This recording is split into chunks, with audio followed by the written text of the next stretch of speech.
રાધાજીએ ભગવાનને પૂછ્યું, પ્રભુ બીજું તો બધું ઠીક છે, પણ આ તમે કાળા કેમ થયા? તમારા નંદ બાબા રૂપાળા, તમારી માં જશોદા રૂપાળી, તમારો મોટો ભાઈ દાવ રૂપાળો, અને તમે એક જ કાળા થયા? ભગવાને જવાબ આપ્યા કે હા, હું શ્રાવણ મહિનાની અંધારી આઠમે જન્મો ને એટલે અંધારું મને થઈ ગયું, એટલે એ અંધારામાં હું કાળો થઈ ગયો. કંસનો કાળ બનીને આવ્યો એટલે હું કાળો થયો. તો રાધાજી કીધું, પણ આમ જુઓ, તમે ભલે કાળા રહ્યા, પણ તો આપણા બેની જોડ કેવી જામે નહીં?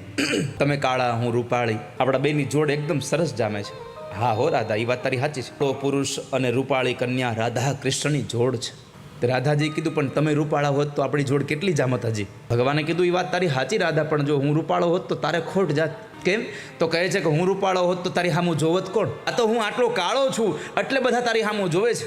બાકી હું રૂપાળો હોત તો તારી સામું જોવે કોણ? એટલે કાળો પુરુષ અને રૂપાળી કન્યા રાધા કૃષ્ણની જોડ છે. પણ રૂપાળો પુરુષ અને કાળી કન્યા એ તો રોજની માથાકૂટ છે.